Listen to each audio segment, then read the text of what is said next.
And live we go.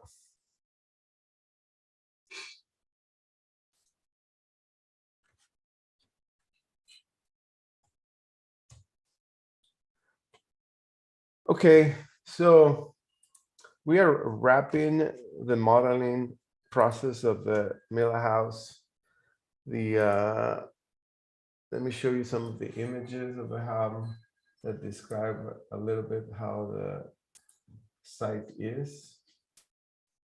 And we're moving the development of the house to put it on a state that I can create some interesting renderings in the folder Mila. These are these are some images of the site. This is the mountains of Norway. Hey, Caesar, I think you're sharing the wrong screen. Oh, thank you. Stop share. Share. How about now? Yeah, there we go. Thanks for letting me know. All right, so it's this is right adjacent to a heavily tree area, and in plan view, you have these access road that is, and then you have these adjacent storage unit that seems that's pretty simple. It seems like a home that is too, it has to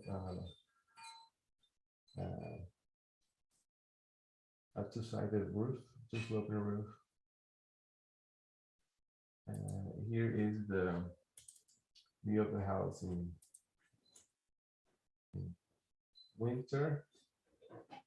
And trust me, Twinmotion can create images or renderings that just look like that. And this is the model of the site. I think for the purpose of this class, we're going to place these the elevations of these contours at every 2 feet. And then we're going to assume that elevation 0 is near or close to the ground level. I don't have a true civil site to be able to tell what's the actual real world elevation, but we're going to use the finished ground level as the reference.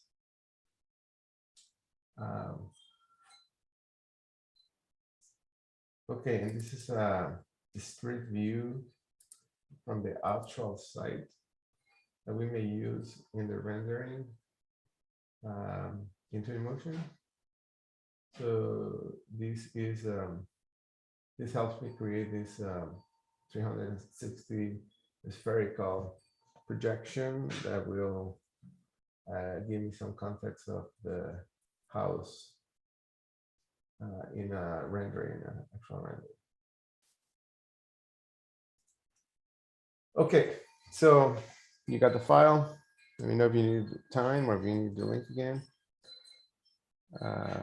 Let's get started. Open on the floor plans the view called site. And let's talk about topography. So topography, it's a representation of site contours. And in Revit 2024 and Revit in the latest version of Revit, we're using 2023. They were revamped, the site tools were revamped, and they were renamed as Topo Solid instead of Topo Surface. The way you create Topo Surfaces are on the maintenance site. So the difference between topo surface and topo solids.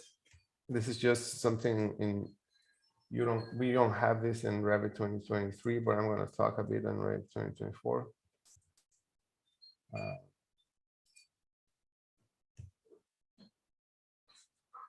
Start my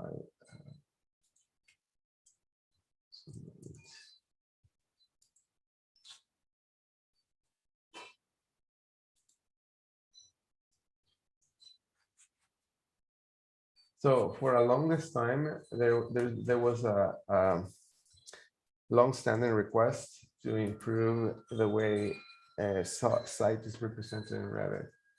And so topo surface, it's the method of creating representation on site. This is from 2023 and before.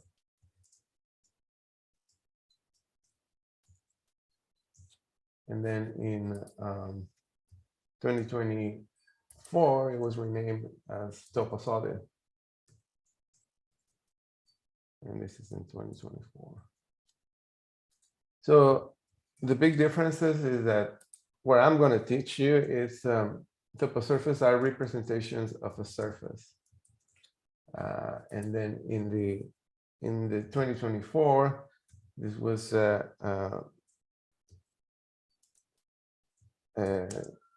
revamped, and now you create solids.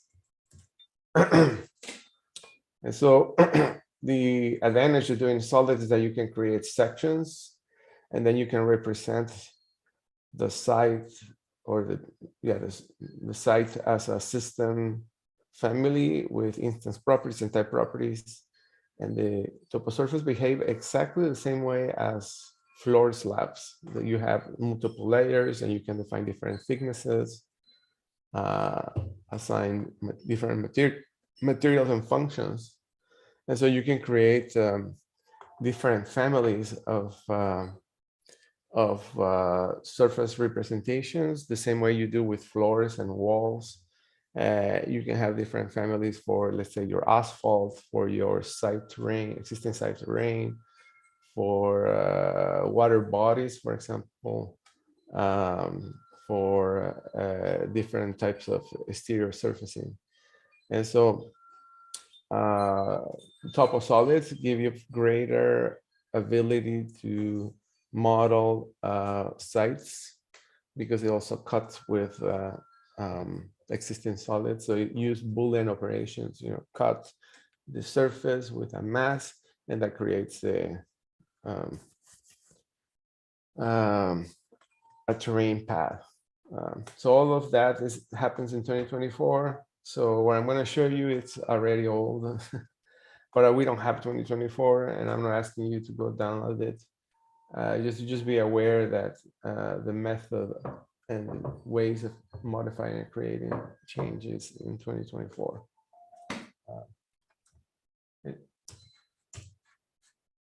Okay, so the first thing we need to investigate is what is the what are the values of the or what are the assumed values for this site representation.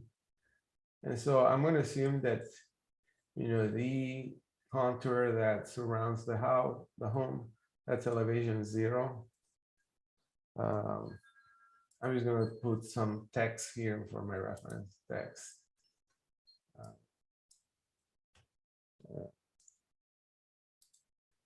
That is elevation 0.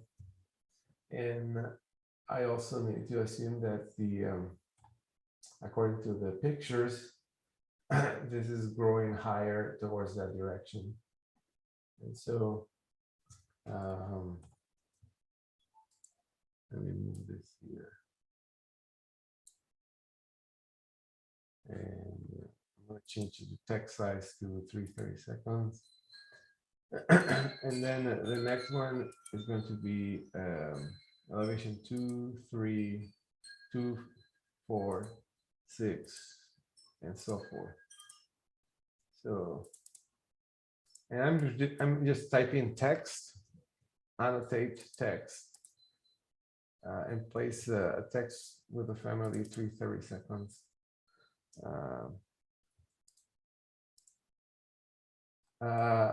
If you had a PDF on an existing site, for example, and it already disclosed what is the total elevation, then that's useful information to overlay in Revit. In this particular example, I overlaid an image file. It's a TIFF file, and then I scale it so that the footprint of the house matches the Revit footprint as well. So anyway, this is the assumed elevation that this is going higher.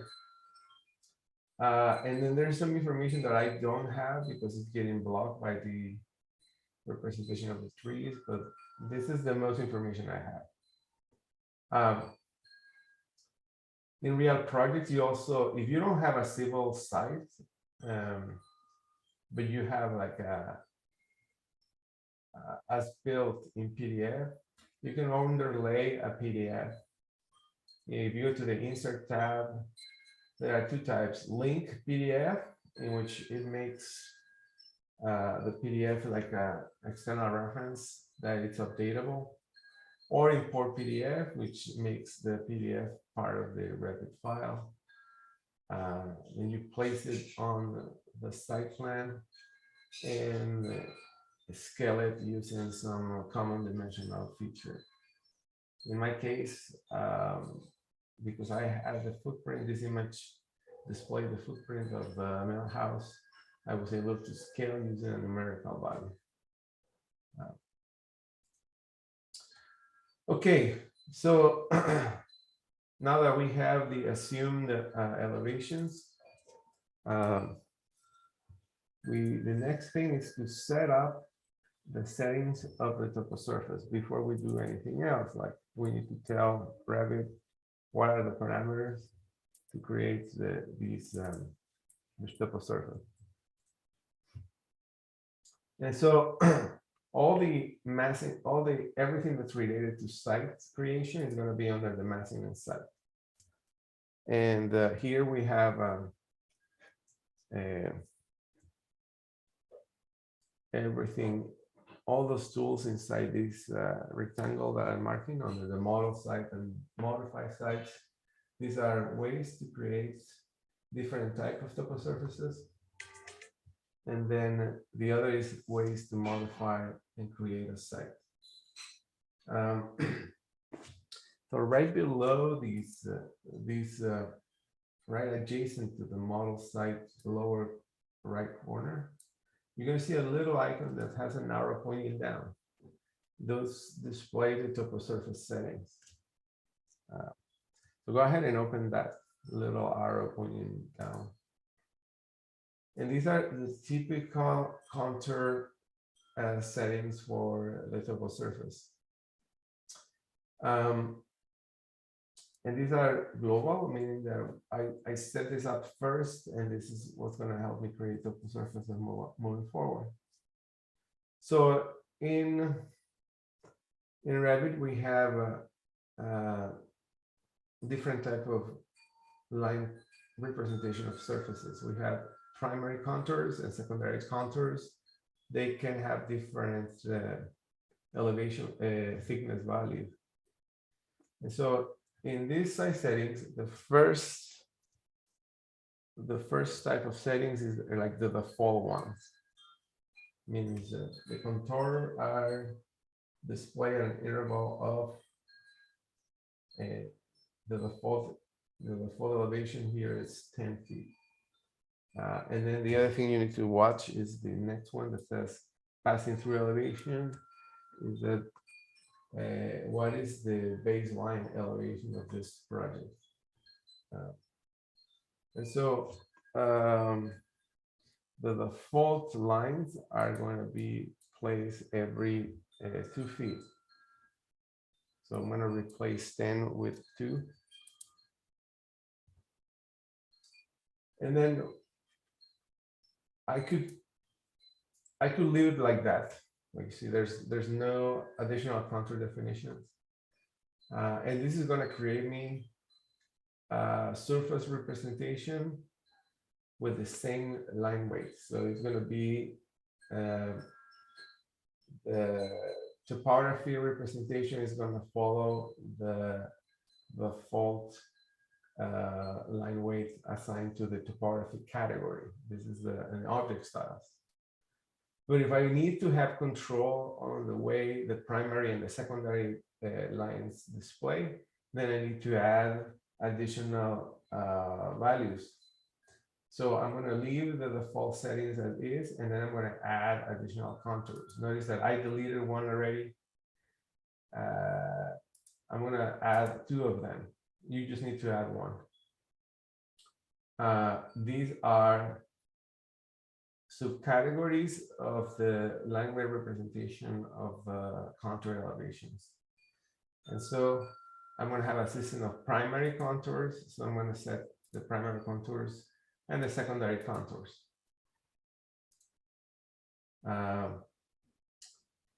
This is this dialog box is a little odd in that when you insert a new row, by default it says single value, and what that means is that it's just going to create one contour, and the options is multiple values. So I'm going to change both of them to multiple values. When you do that, it enables you to define what elevation starts, what elevation stops, and what's the increment for the subcategory. Single value is useful. For example, if you want to create a single elevation that represents some kind of major elevation. For example, if you want to display the 100-year rain elevation, for example, you can assign a single color to a specific line weight, a specific content. And that's why you see, you can just say, okay, on an elevation 10, for example, give me a contour, a single value, and then you can assign a different subcategory. You can create your own subcategories as needed. But in this case, I'm going to keep both of them as multiple values.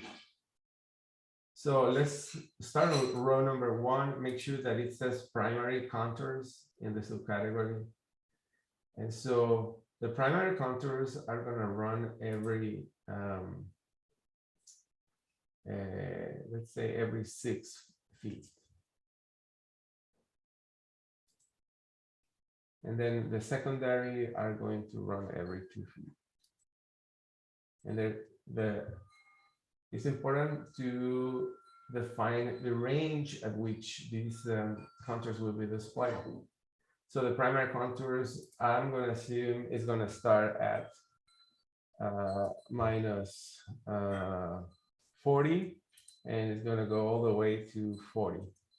So I'm just eyeballing the range in which these primary contours will be displayed. And I think the same is going to be with the secondary contours. So they're going to start at minus 40, and they're going to stop at 40, and then we're going to have a secondary contour subcategory associated with that, which gives us a thin representation. Okay, I could add additional settings that needed. You can create your own subcategories if you need like a specific color. You do that in object styles. The other setting is how deep, when you cut a section, how deep you want the surface to display cut material.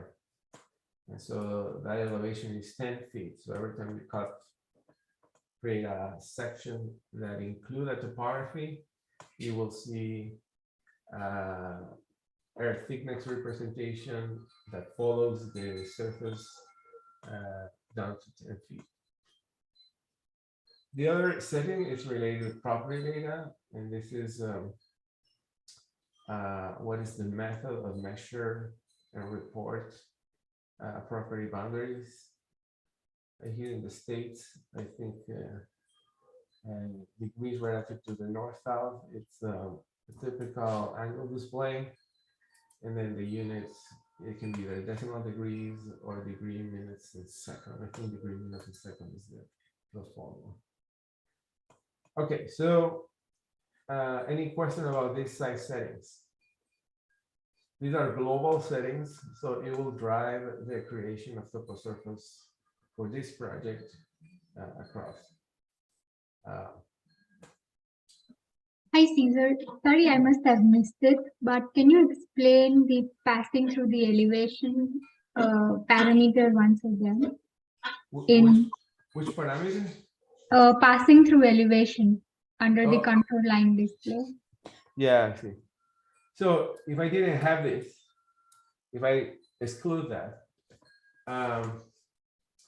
I need to tell Revit that the intervals are going to be every 2 feet by default. But then it's asking me in the global elevations of in the project, which elevation, at which elevation you're going to start displaying that the first interval. So an elevation of 0, I'm going to have the start of the representation of the intervals every 2. I could have, say, every 6 inches, right? So Okay. elevation 6 start. Now, and then I add additional line types, subcategories, Yes. just to establish a different language. Okay. Yeah. Thanks. Good, thanks for asking. Okay.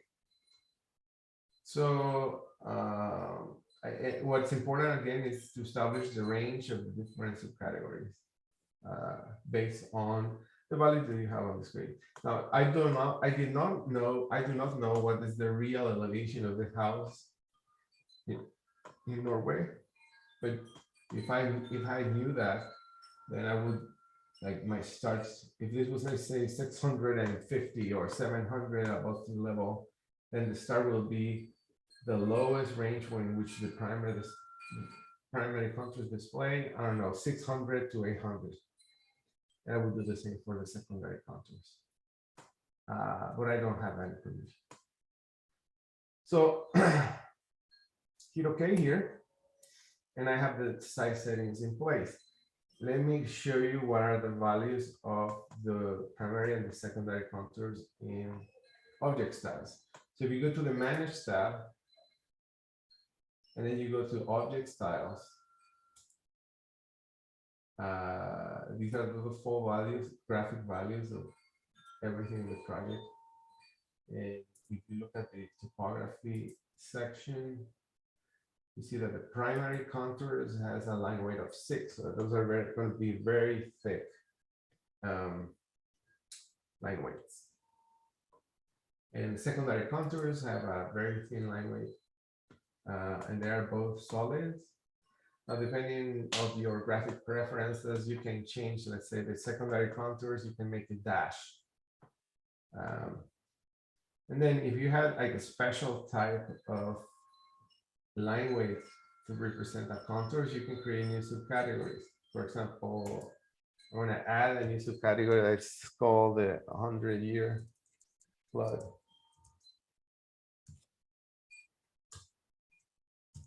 And this is an example where I would make this like stand up. This is like a red color, and it's going to be a thickness of 6.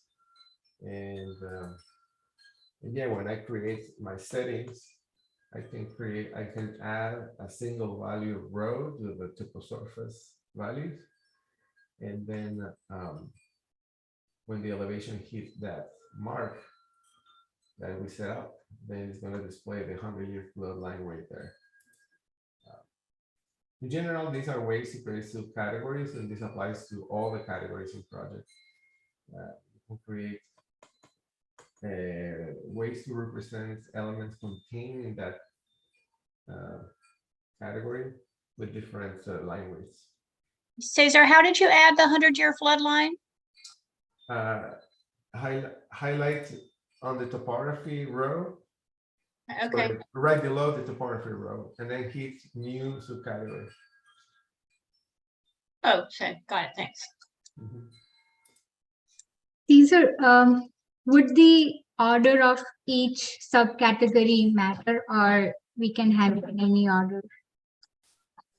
What matters? Would the order of each subcategory matter, or it's okay to have them in any order? I'm comparing this with the family that we edited. So the structure, the finish, the core, it does matter what order we put them in, right? So Yeah, here the object styles do not is not related to the system family structure, but it does.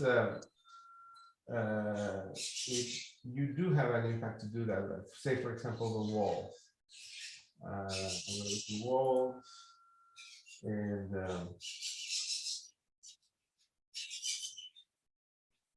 these subcategories are different from the ones you see in the wall type structure. Has nothing to do with its reality.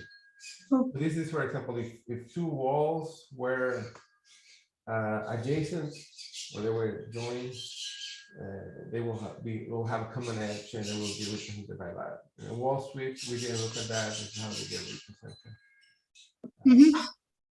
okay. But no, this is different. This has Okay. nothing to do with the system family structure. Thanks. This is also how you create new line types. So on the annotation objects, sorry, under the model objects, and you go to lines. Actually, it's annotation objects.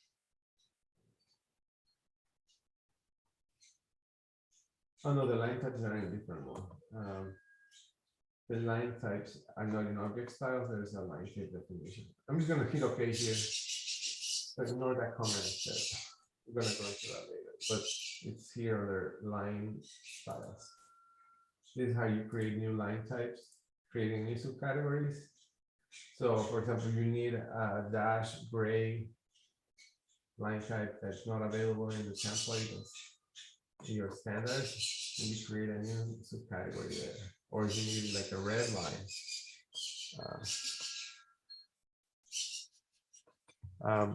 Give me a second. I'm gonna take my birds away.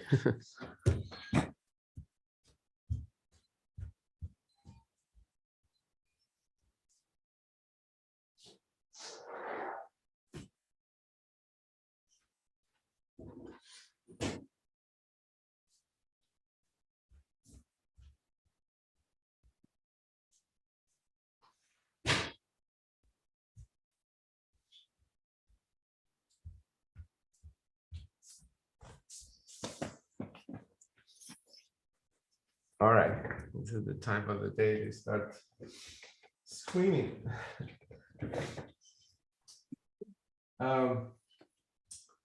Okay, so I show you how to create subcategories.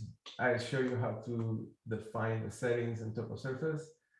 Now let's get to model. So under the massing and site type, there are different ways of creating topo surface. So when you hit the method, the topo surface tool, it's right here. Allow me to create topo surface in 3D. The site components allow me to load entourage families to enhance the site. Parking components have parking and property lines. Find a property of the project. Okay, so let's do the topo surface. Click the topo surface tool. This gets me into the create a surface tool. There's two ways of creating a topo surface. The first one is by adding points. And this is the most tedious because you have, and this is the one we're going to use. We're going to create a system of points, and every time we place a point, we set up the elevation. The elevation is relative to the base point in Revit or the project base point or share coordinates. the adding points, the more points you place, the more accurate the surface will be. What this is actually doing is when you finish creating the topo surface, you will get a triangulation mesh. And that mesh is an approximation of a smooth surface. It's not, you're not going to get, when this renders, you're actually rendering a triangulation mesh. Revit does the math as far as what's the size and the polygon that best adapt to the points you place on the screen. Something that they included in the last few versions of Revit is the ability to simplify surface. So if you create a topo surface from link DWG, sometimes this comes with complex SP lines and it generates thousands and thousands of points. And so too many points is also too bad because the triangulation mesh becomes ginormous. And so you have a way to simplify surface and it gets rid of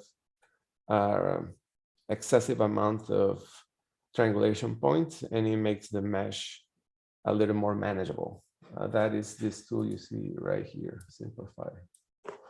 So that's method number one. And then method number two is by link or imported CAD. If you get the survey from civil engineer of the project comes with an as-built that includes topo information, then just link the CAD file into the project, identify what are the CAD layers that hold the elevation, the contour elevations, and then indicate to Revit which layers in that import hold information about elevations, and it will create the triangulation mesh for you. I don't have an imported CAD for this, so we're going to go with the first method.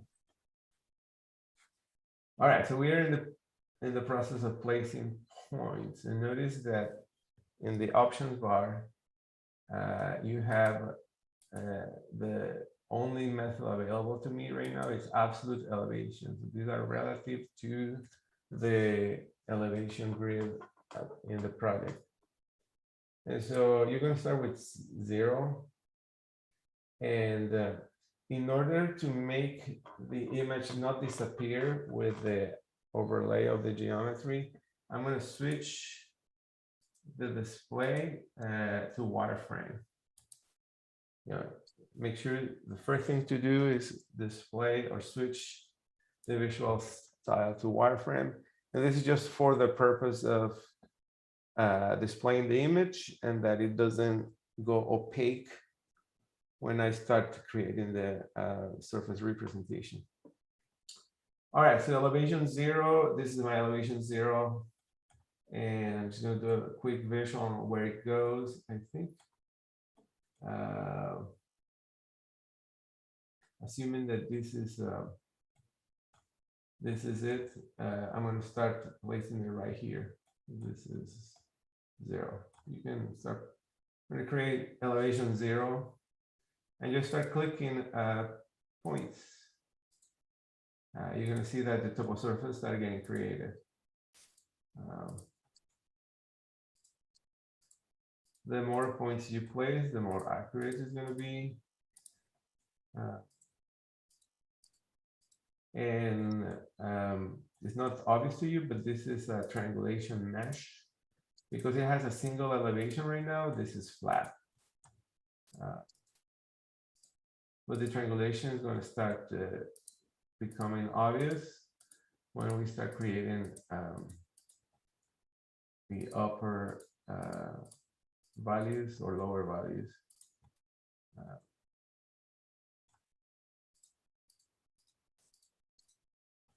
So that's my first one. It's a flat surface right now. Then you go, we're going to do with the next one, which is elevation 2. So before you place the points, change the elevation parameter from 0 to 2. And we're going to trace the next elevation, this one. And now the triangulation start happening. And Revit does the math to calculate what's the best mesh size that incorporate all those values. And here it becomes a little tricky because I don't have visual information on where the elevation goes, but it seems like it goes like a little, it creates this little valley. I see a line here. Again, this is all my guesswork. And you can guess as well as me what the contour elevation is in those points. It will be more accurate if I have the CAD file. I'm assuming that is elevation 2. And then we're going to do elevation 4. Same thing. It's going to take us, we're going to be patient, and as we build this, here's just a total guess of work. Assume this elevation 4 also goes here.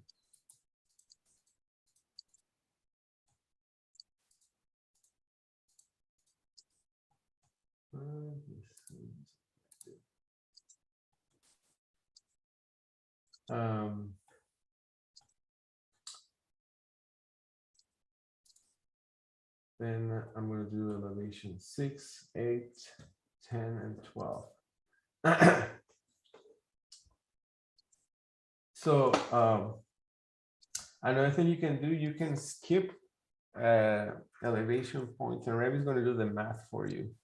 For example, I finish elevation 4 here, or the assume elevation 4. And if I don't want to like trace elevation 6, I can directly go to 8. And Revit's going to do the math for you. It's going to assume, going to calculate the midpoint between elevation 2 and 6 and 8, and it's going to build elevation 6 for you.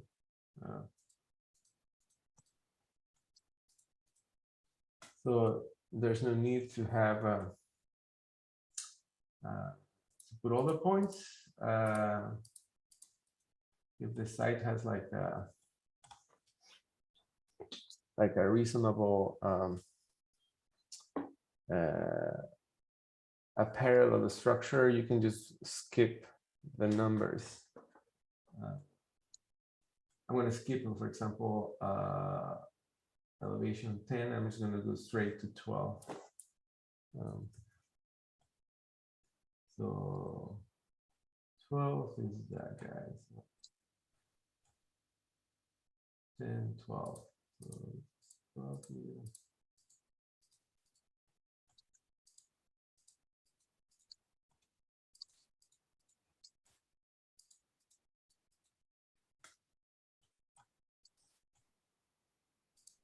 So,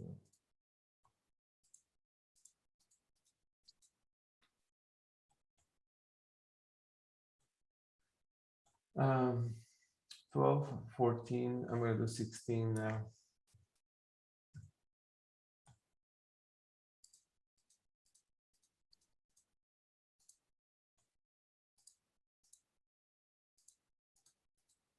I'm skipping every other.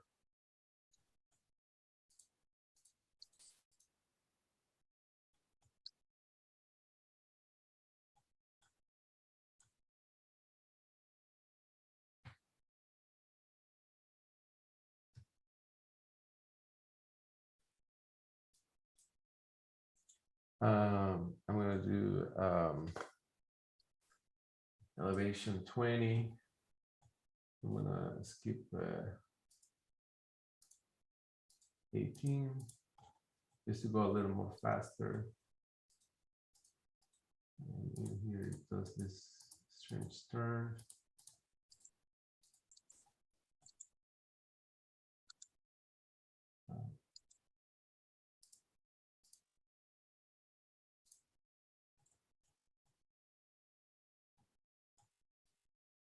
And then 22.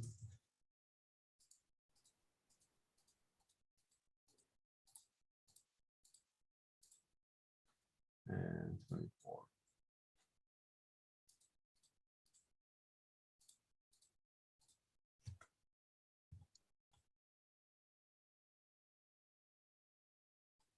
Okay, so so there are some other contours on the negative side. So this was elevation 0. This should be elevation -2 and -4. I'm going to do that as well. Place point, elevation -2.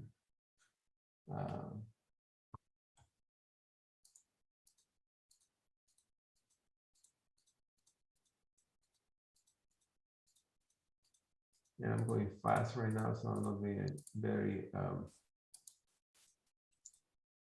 mindful of my point accuracy over the overlay. I mean, a little rush. This is elevation -2 and then elevation -4. Enter.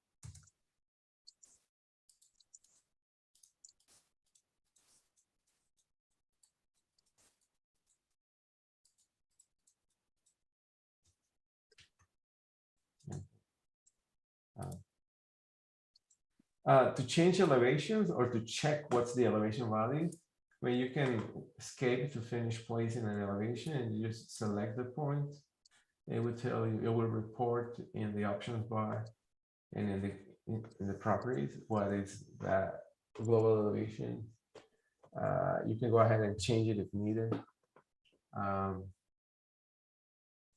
In here, for example, there is you see how the contours, contour number 2 is not actually displaying the triangulation because it's probably missing some intermediate points here, or but that's okay. I'm just going to leave it as is.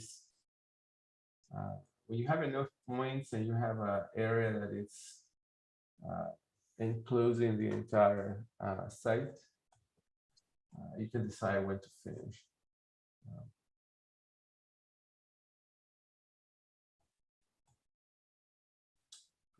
Some things here. Here, for example, I could tell that there was some line here. So this was probably elevation 2. I can add more points. Place points, elevation 2.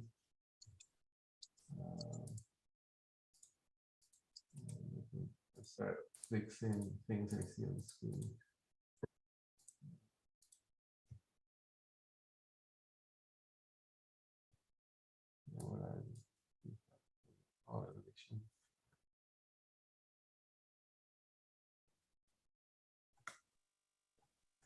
Okay, doesn't have to be perfect. It's just getting some sense of what the site is.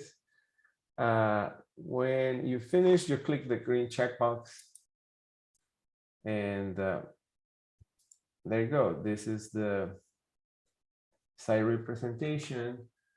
You may want to display it in full hidden line and enable the visibility of the disable thin lines. And change the scale. I'm going to change the scale to 30 seconds equal 1. This is the site contours. I don't need these reference numbers anymore, so I'm going to delete them.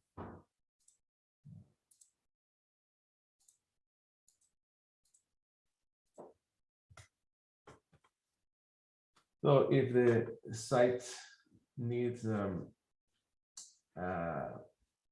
if you need to like annotate the contour elevations, You can do it under the Annotate tab. No, sorry, on the maintenance site.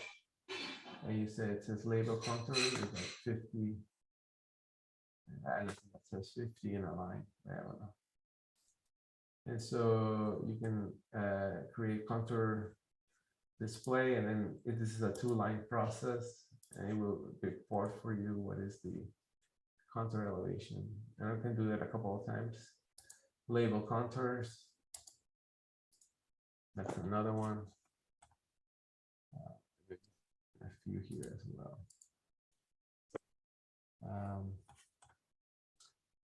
So notice how the annotation, the label that reports the elevation, it finds an alignment with the contour. Sometimes that, depending on the angle of the diagonal, the label inverts. In Revit 2024, this is fixed. Like you can choose, or you have the ability to rotate the labels consistently. Like in this case, if you have 22, is rotated differently because the angle is from north to the east. And so, but before 2024, this is what we have. So we try to annotate contour line that have the same slope, the flat slope diagonal direction. And these react to changes in the scale. So if I increase the scale, also the contours change. So maybe the site plan, I don't need the elevation markers nor the grid lines, so we can switch them off. Visibility graphics, go to elevations on the annotation categories. Elevation, switch them off. Annotation categories, elevation. And also we don't need the grids. Switch off the grids. There you go. If I had the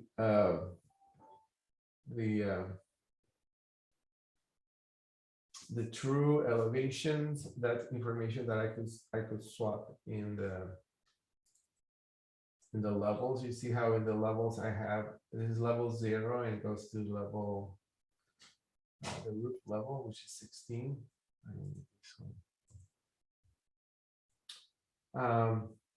In a real project, I would you have the ability to change the type properties of the level to report elevation relative to the prior base point or the survey point. In Revit, we have a system of points that report different type of elevations, the shared coordinate system. If I go back to the site plan, notice how in this corner we have the shared coordinate system. There are 2 points on top of each other here. One is the project base point, and the project base point is, and we also, and on top of that we have the shared coordinate system, the survey point. Now, to understand what these points do, I'm going to pull my PowerPoint. The coordinate systems in Revit, and this is a self-reflection, is not the most intuitive thing. And the main thing is that the coordinate systems are relative points. It's not absolute like in AutoCAD. In AutoCAD, you just have 1, 0, 0, and that's it. But in Revit, we have points that are flexible, that are not relative, there's not an absolute 0, 0, but I'll show you here how the system of points work. All right, so the coordinate system in Revit, it's the allows you to create projects of a certain size. So Revit is not like AutoCAD that you can have almost an unlimited flexible range of creation. You can model micro sensors. You can also build big highways, and in Revit, the maximum size of a project is 20 miles. So think of it as a big square or as a big sphere that is 20-mile radius. And this is the maximum at which the system is able to guarantee analytical calculations on the structural and mechanical side. And so within this space, we set up the sea level, and we also set up a project base point. So the 3 points that are relevant to a coordinate system. Oh, if you link a CAD file and the CAD file is bigger than 20 miles, you're going to get this error message on the lower right side. This is not a good message because it's going to start compromising the readability and the display of that CAD file in the project. So if you, and this is usually the result of bringing big extended civil drawings inside Revit. Revit and Civil don't share the same ability to display unlimited units, unlimited distances. And so whenever you see this message, it's time to, it's better to stop and go back to the civil side and try to remove, floating elements that are left out, are far from the project. You can also select just the layers that are relevant to your documentation, and in AutoCAD you can export those layers into a different project in order to have a more readable file. But civil drawings and Revit don't work very neatly together. There are ways to create like a linked topography in BIM Collaborate Pro. I'm not going to have time to show that in this class, but if we're using CAD file and you see this message popping up, it's better not to bring that file. Okay, so inside this project, you're going to see 3 points. The internal origin, which is also the startup point, think of it as the center of this 20-mile radius project, or a 20 miles box. The internal origin is also called the startup file, the startup point. But it's visible, I think in Revit 2021, it included the ability to display the origin. You're going to see it as a 3-dimensional axis, but it doesn't report any coordinates, and you cannot move it. It's just there. It's like the center of the universe. Has no coordinates, so you're only able to see it, but you don't have an ability to select it or change it at all. The internal origin is only relevant when you link elements origin to origin. And so what that means is the center space, or the center of the universe of your trade models, when they are brought together, they share the same internal origin, but that doesn't mean they share the same coordinate system. And then there are 2 points. The survey point has the shape of this triangle. Survey point is the final coordinate systems, which is shareable between trades. And that's why it's called a shared coordinate system. It reports coordinates relative to survey measuring systems that measure angles relative to the north-south. The survey point can be placed anywhere in the space, in this three-dimensional space. Usually, the survey point is associated with the sea level of the project.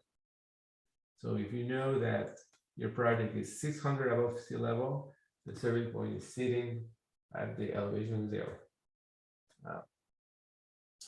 And that's in elevation. Then in X and Y is usually snapped to any geodesical survey that you and your civil engineer agree as the point identifying the project that will serve as an anchor between the different trades. And so the survey point is the point that all the trades needs to use in order to align properly.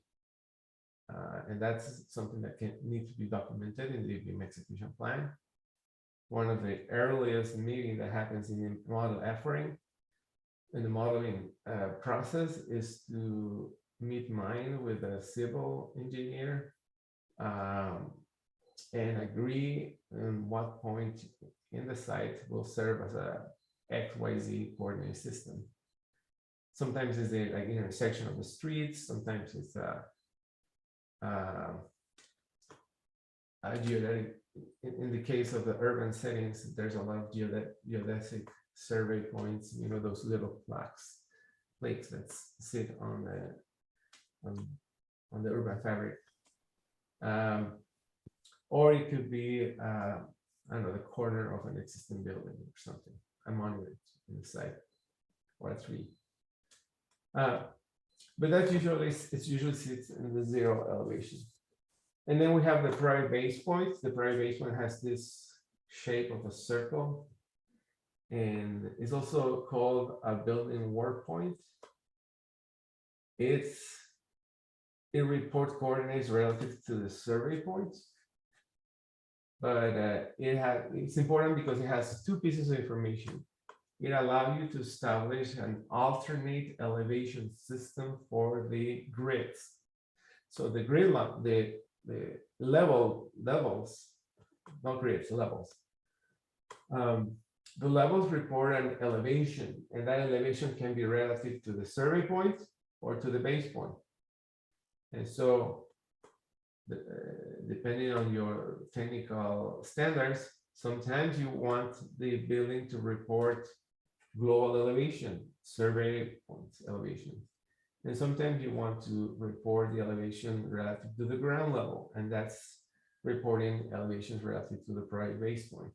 And so examples like that will report an elevation 0, the ground level, and then you have elevation 10, 20, in the survey point system, they will be called out like 600, 610, 620. Project base point is usually, most of the time, snapped to an intersection of a relevant column grid. So elevation 0 and A, for example. In the project, in the lower right corner or the upper right side, doesn't matter. You snap the project base point to a known work point in the project and an elevation that defines the ground level.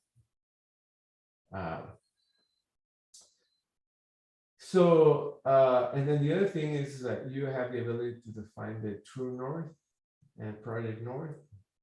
Out of the box, the project north and the true north share exactly the same orientation. You can extract this information from the civil site. It tells you, what's the declination between true and north south, true north and project north. And then you can manually input in the project base points definition. So if you look at the project based on properties, it has the angle to true north. So it's a property of the project based one.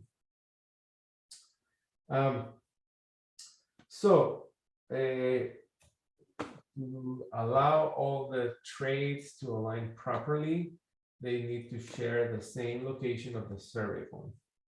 And so there's a process where you can acquire the shared coordinates from a source file and direct all these disciplines to acquire the coordinate system from the same file. And that coordinate system, sometimes the survey point is associated with a 0, 0 of a geodesical grid. You know how in California and different states have different survey coordinates systems. You know, the NAS 27, I think, and then there's like 4 or 5 that you can transform with the Mercalli. I don't know, I can't remember all of them. But that the geodesical coordinates can be brought in from civil, and then allow you to work with civil using the same insertion form. Okay, so any question about these 3 points, the coordinate system? Because what we're going to do now here in Miller House is that we're going to assume that the survey point is 200 meters below the elevation. And so go ahead and go to the site view in the Miller House. Select the circle, the project base point, and change its relative elevation to 200. So apparently nothing had happened, but I have now the ability to change. You see, as soon as I increase the number on the project base point, you see how all the relative elevation change as well.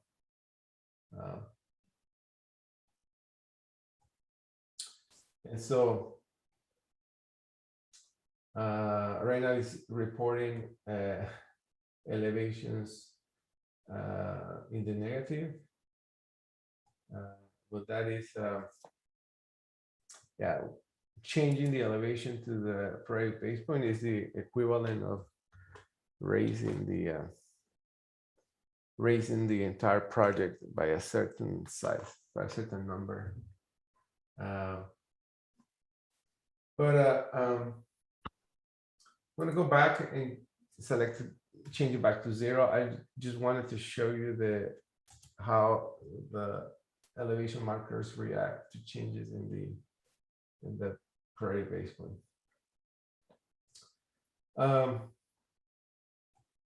Okay, the best practice is to, and this is my humble opinion,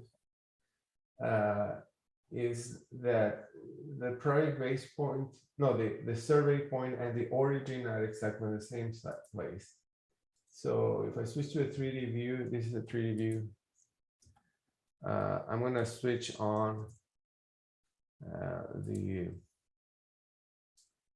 project site. So you go to the site category.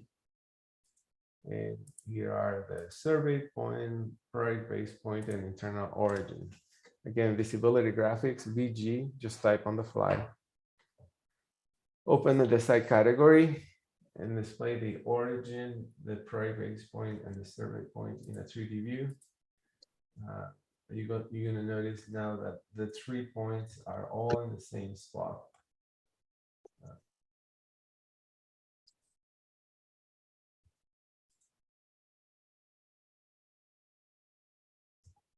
And you do that again, please? sorry. Switch to a 3D view and then type VG to open the visibility graphic override.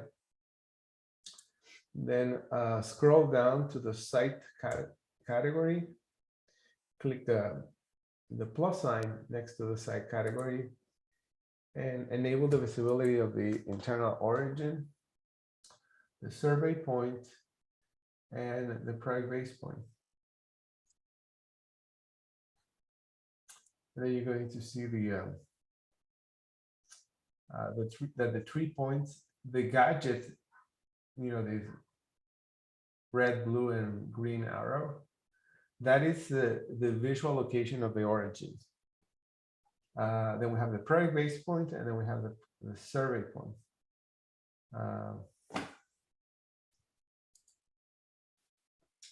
You can select them individually by clicking the tab key.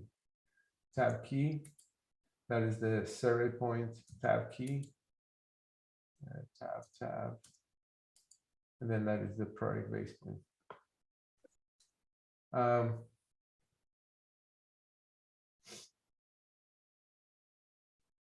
Okay, so this is our site in 3D.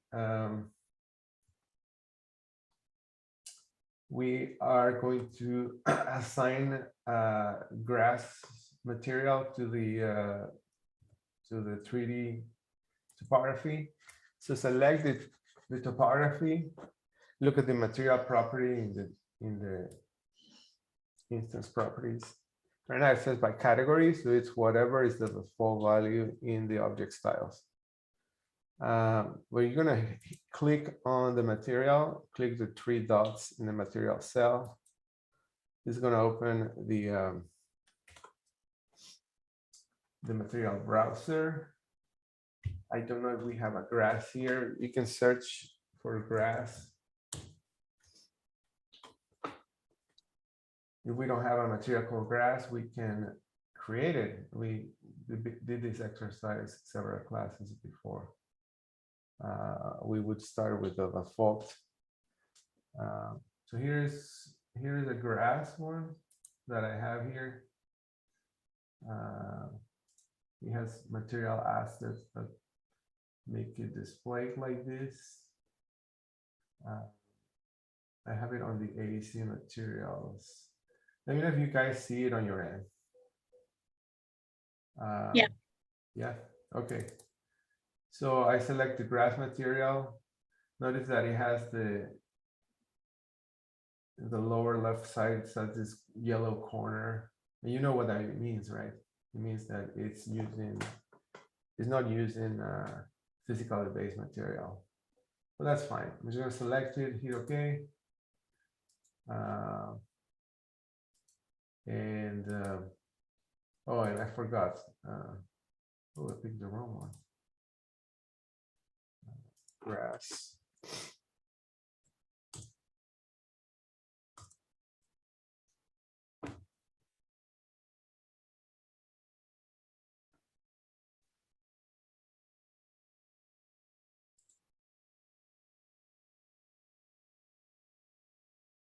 So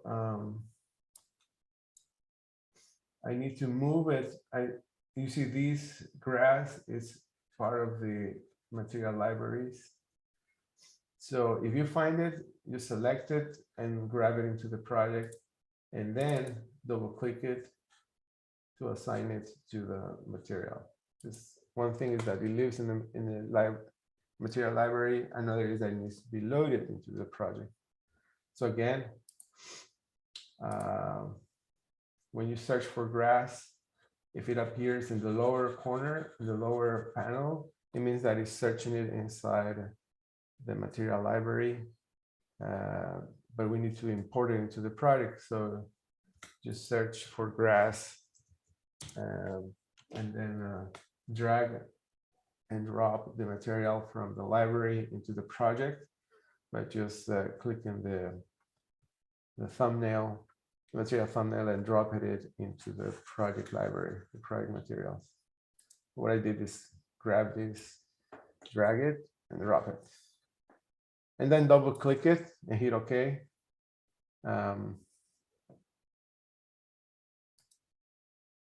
To assign it to the surface. topo surface.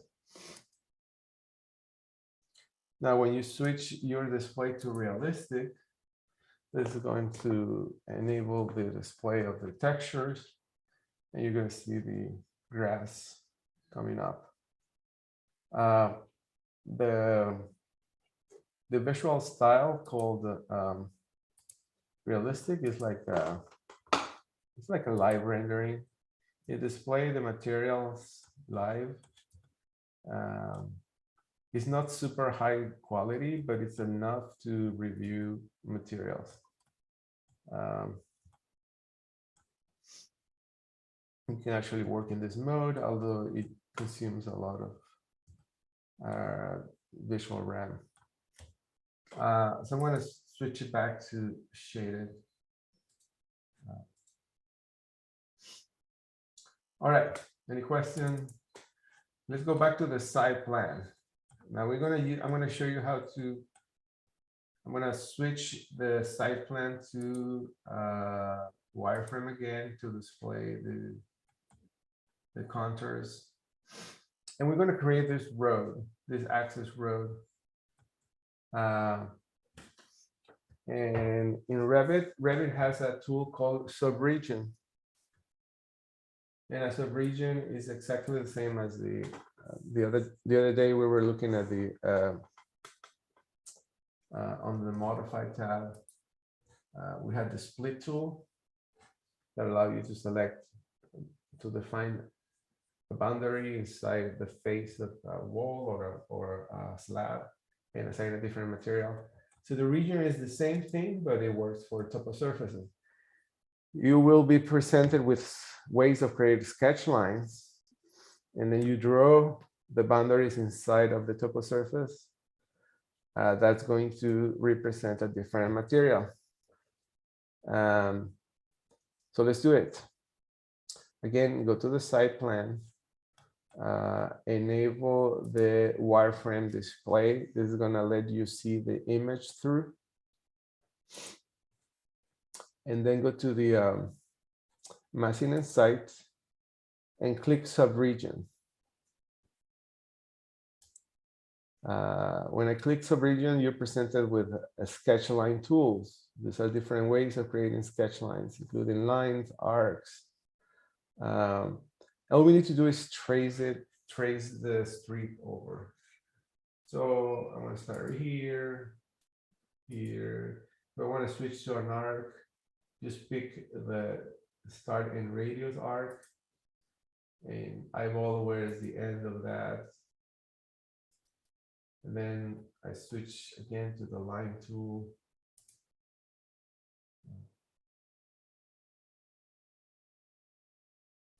You can draw 3-point arcs again. 3-point arcs.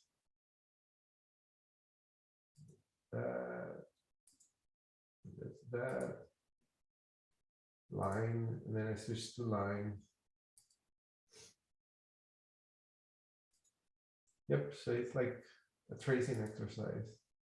You have to jump between the two-line sketch lines to arcs, starting radius arc, and click on the endpoint, and then make a guess where that radius is, and then switch to line again.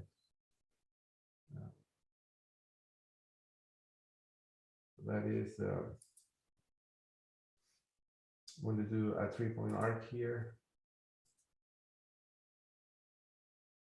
Not exactly an arc, it's like several arcs. 2-point arc.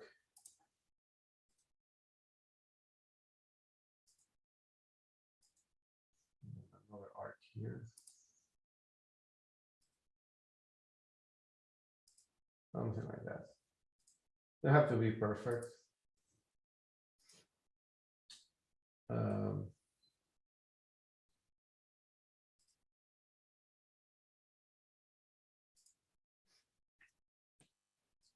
Okay, so the rules of sketch line apply here. The line needs to be in a continuous loop.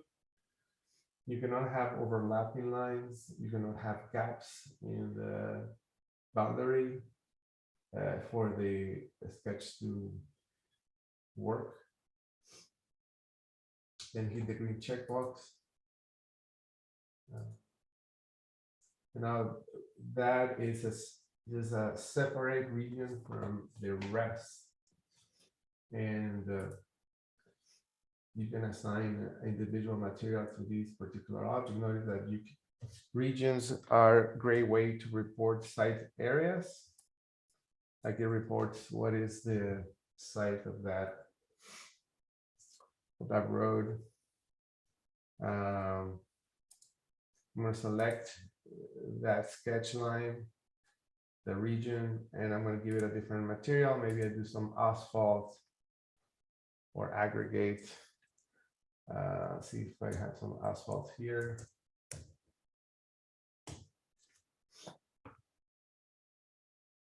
Looking for the asphalt keyword. There are shingle, asphalt, proving, and then in the material there are all these pavements. There's pavements, light gray, bitumen, pavements.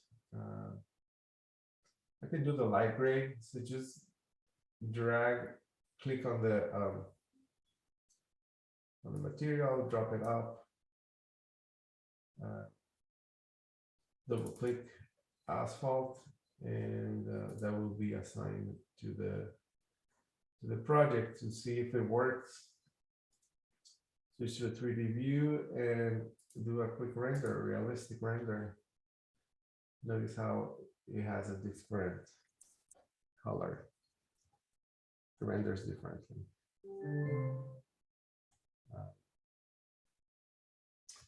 Any question here? Did it work for you to create the payment? Let me know if you have problems.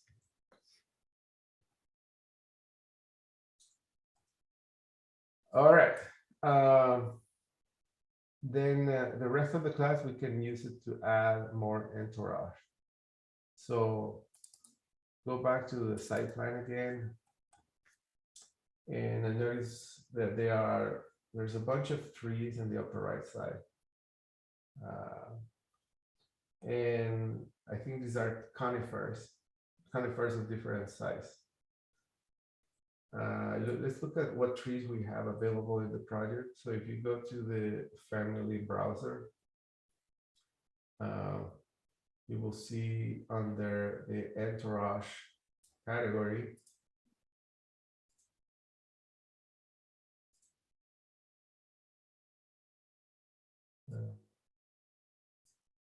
under planting, you have deciduous trees. Deciduous trees do not include pine trees. So I can go find a pine tree from the library. I think that the out of the box includes a family called conifers. You go to Insert tab, load family, or if you want to use the web-based out of this family, you can do that as well. I'm going to do it locally, but you can use either of this. You go to the load family, then go to the entourage folder, not entourage, planting folder, and you have the conifers family in this list of trees.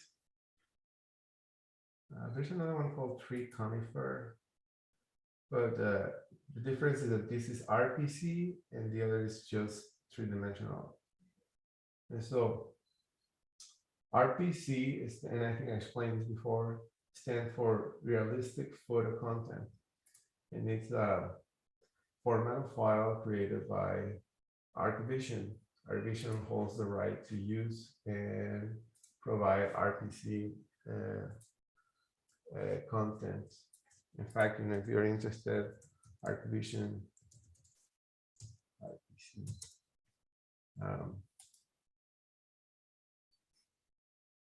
you can buy bundles of families from ArcVision, they also have a plugin for Revit that adds a new tab in the user interface that give you this dialog box to all these different BIM and 3D content. And so they work for a wide range of different authoring tools.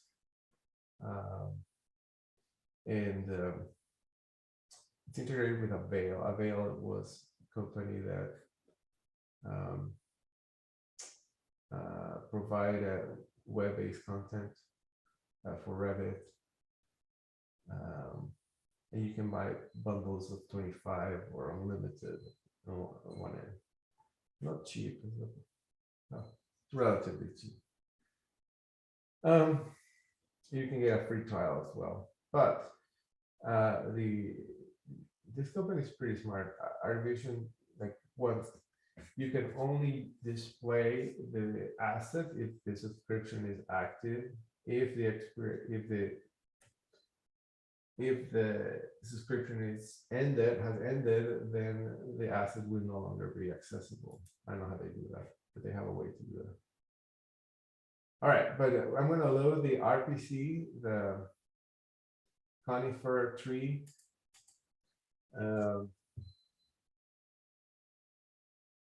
And now it should be available under the project browser, under planting. And these are the different types: Chinese junipers, Colorado spruce, Douglas fir, Italian cypress, white pine, yellow pine. So, and it's followed by the size. This is how high the pine can be. 90 feet is pretty high. So I'm going to select Douglas fir. And just drag it and drop it. I'm going to drag it from the project and I'm going to drop it in one of the smallish trees here. And then hit escape. So families of the planting category will snap to the top of surface. And the default value, which is 20, you can create new types based on existing ones. And remember that the process is duplicate, rename, and find parameter values. So I'm going to create a Douglas fir that is 30 feet and 40 feet.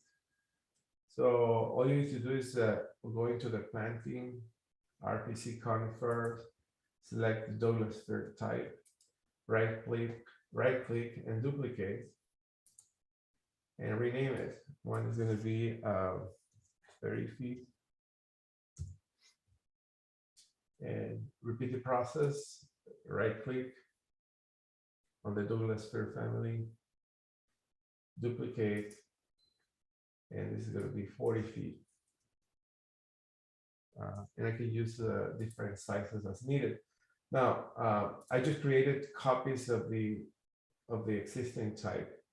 In order to access the type properties, double click the tree and change the height. This one is going to be 30. Just to remind us of the render appearance, when you double click the type, you will get access to the render appearance. Right now it says Douglas fir. This is ArcVision RPC materials. And so here's the Douglas fir. Let me increase the size. So sphere, that's how it looks like. And this is how it's going to render.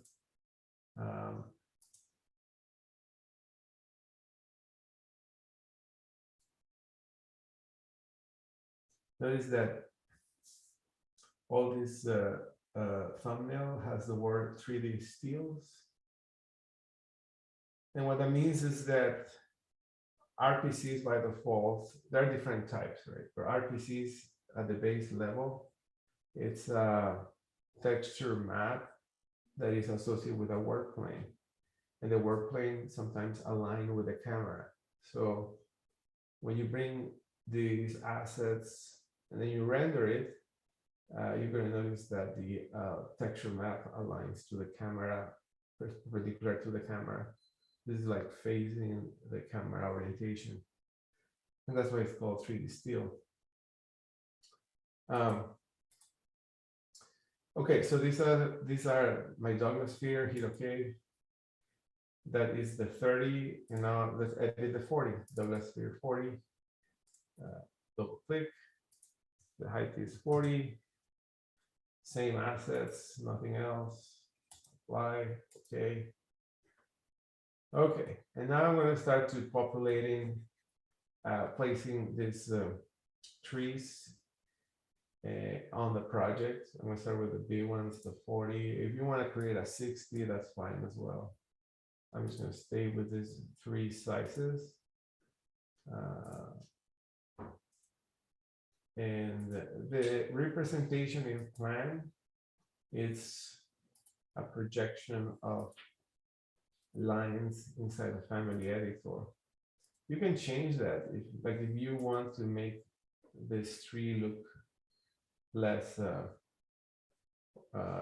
rational, like you see on the screen, and you want to make it a little more organic, then you can edit the family and actually create these detail lines that are visible just in floor plans to change the way a plant is represented in the project. So adding some of these trees here, I'm going to do a bunch of them. They don't have to be exactly precise. And the family is snapping in the surface of the topo surface. So I don't have to worry about the elevation later. These plants are hosted by the topo surface. I'm going to add some 30s and 20s here.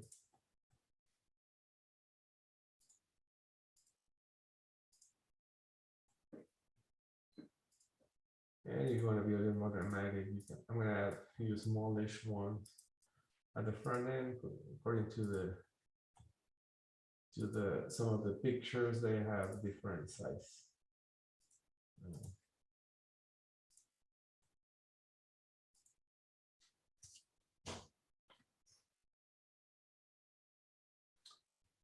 All right, let's look at it in 3D.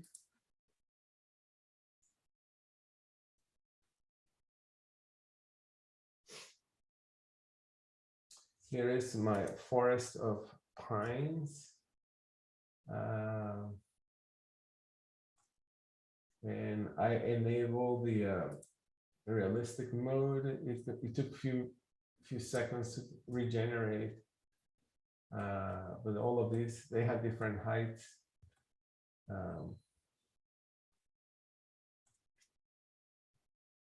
And let's finish by adding some cars. Let's add a couple of cars. Same thing. You go into the project browser, find what kind of entourage cars we have. So in the project browser, I don't have entourage here loaded. So I have to go get it from the library. You can use the Autodesk family online. It should give you access to the same resources. I'm going to do it locally. So load family and not under the planting tree, but under the entourage. English Imperial. Entourage. There's a van, a semi-truck, a male, a female. Let's load the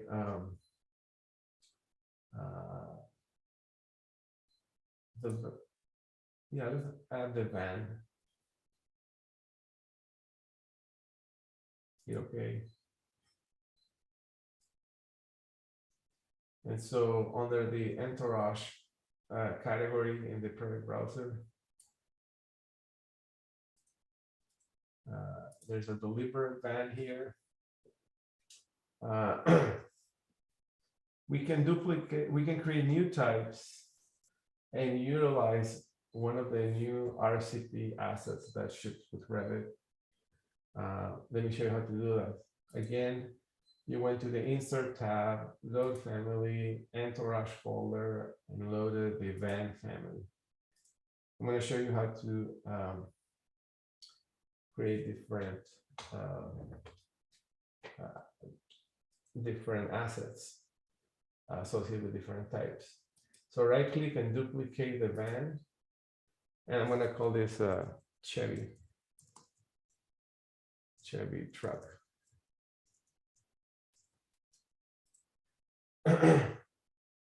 So the 3D geometry in the floor plan is still going to look like the van. But when it renders, you're going to have a different render. It's like a proxy rendering material. Double click on the Chevy truck. And oh, you know what? This is not going to work because it needs to be an RPC family, not a regular family. So this, what I just described, only works with RPC family. So I need to bring that Beetle family. So sorry about that. Go to Insert Family, Load Family, and bring over the RPC Beetle RFA, which is going to create another family here. Now I'm going to select the RPC Beetle type, duplicate, and this is the one I'm going to call Chevy truck. I'm going to delete the Chevy truck from the other one I did before. RPC Beetle, Chevy truck, double click the Chevy truck type. And now you see the render appearance. These parameters, these two parameters, are only available if you load the family that has the word RPC, realistic photo content. And what I'm doing is that applying a different render appearance to the Beetle geometry. So I'm going to replace the Volkswagen with a different type of car. So you go into automobiles. You see you have a Chevrolet Colorado Crew Cab Pickup 2018.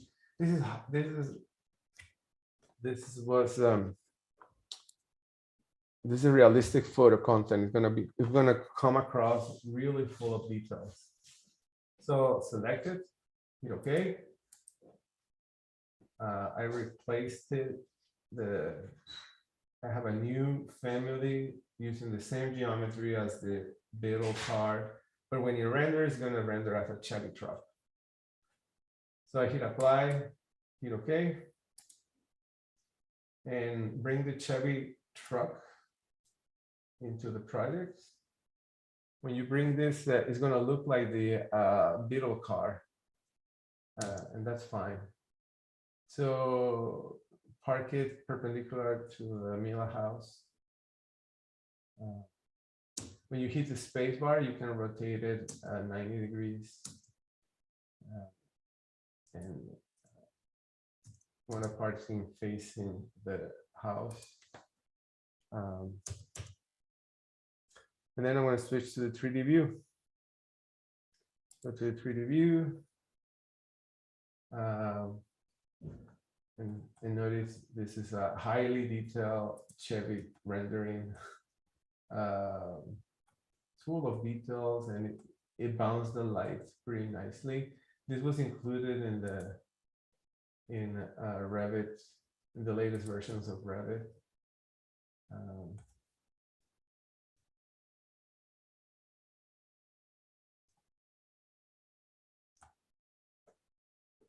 But when I switch this to shaded, it still look like the Beetle.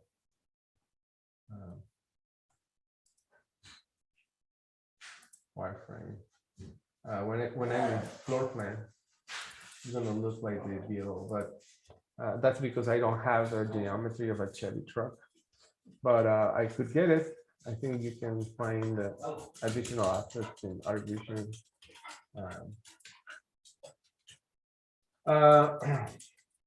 Let's see, I'm running out of time, but something happened with this image, or I think I moved something, or if I moved the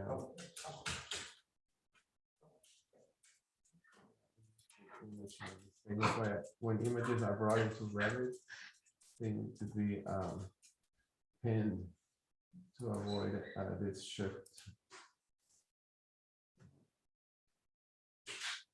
Yikes, that means I did the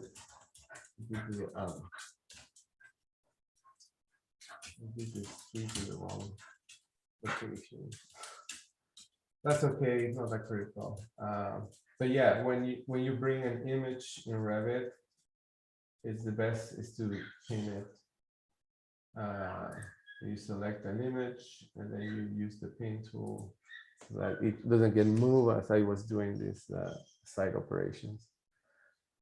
All right, so I think we have the entourage ready and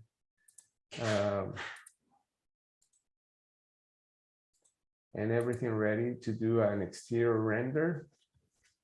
So next Wednesday, yes, we're going to jump into Twinmotion. So be ready to use the Twinmotion tool. I'm going to export this file as a datasmith file that can be read by Twinmotion.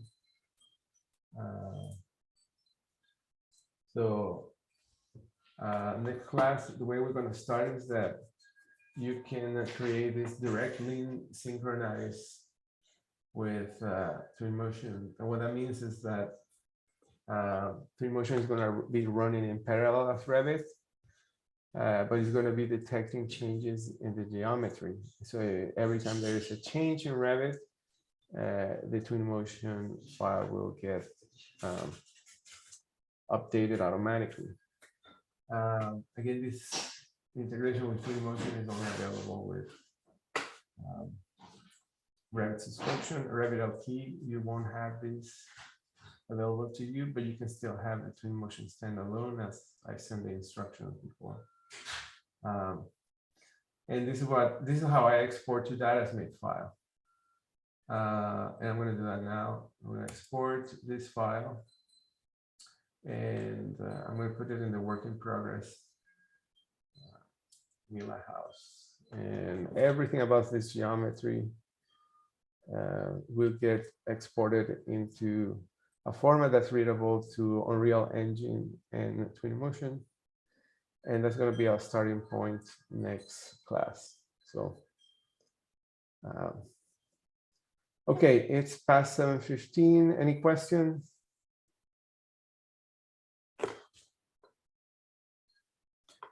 Okay, so feel free to stay after class if you will have a one-on-one orientation, or else I'll see you next Wednesday. Thanks, Cesar. All right. Thanks, Cesar. Bye-bye. Thanks, Cesar. Thank you, Cesar. Bye. Bye-bye. Cesar, I have a question. Yes. I am, I've followed you. I've done everything that you've done, but when I go to 3D, it doesn't show up. Okay, so switch the graphic display to realistic. I think I did that. Hold on. Can you see my screen? Can you share it? Yes. Yeah. So this is it. But then when I go to 3D. Wait, I'm not seeing it yet. Oh, I didn't push the share button. Sorry. So this is my site plan. Can you see it? Mm-hmm. But then when I go to 3D, nothing. Oh, I see. Go to VG, visibility graphics, type in VG. and scroll down until you find topography. So topography is on. Then you click the plus sign next to it.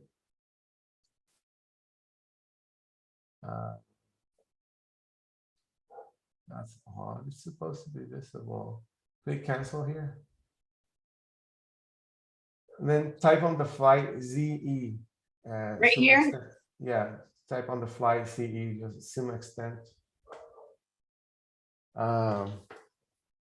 That's, Where is it? That is this odd. is, am I supposed to be in VG again? No, let me control your screen for a second. I'm going to request remote control. Okay. All right, so the site plan.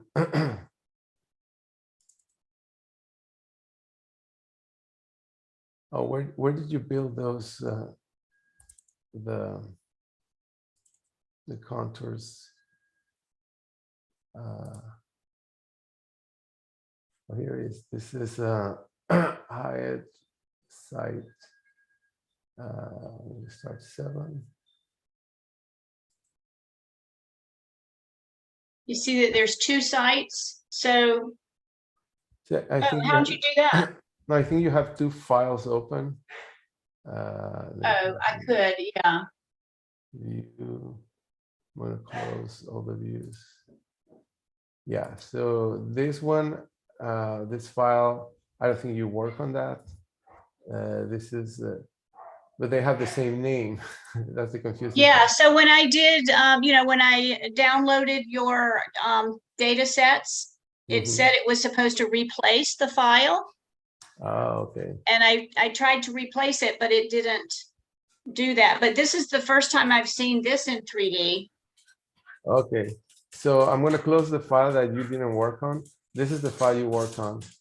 And when you switch to realistic, it should display the materials. There you go. Okay, but what happened to my trees?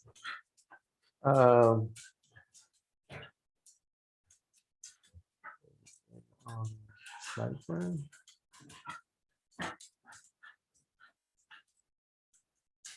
Okay, so we go back here. Is it already graphic? Oh, maybe they're not in there. Ranking. There. It's on. Maybe there, do you do the plus? Yeah. There is. Let me turn off the.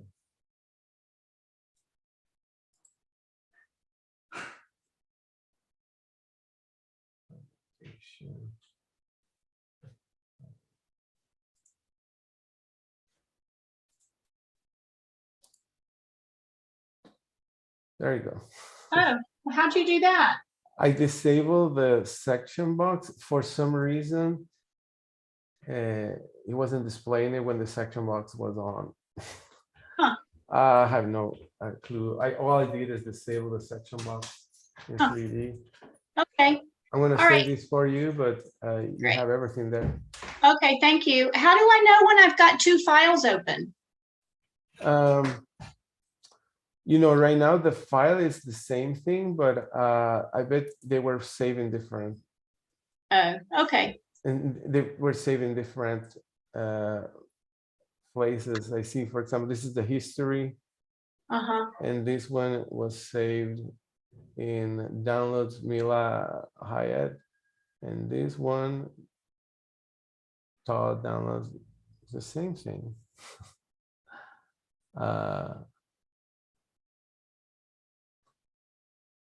So my guess is that you probably replace it, but kept the file open. So you have the previous version open and the active version.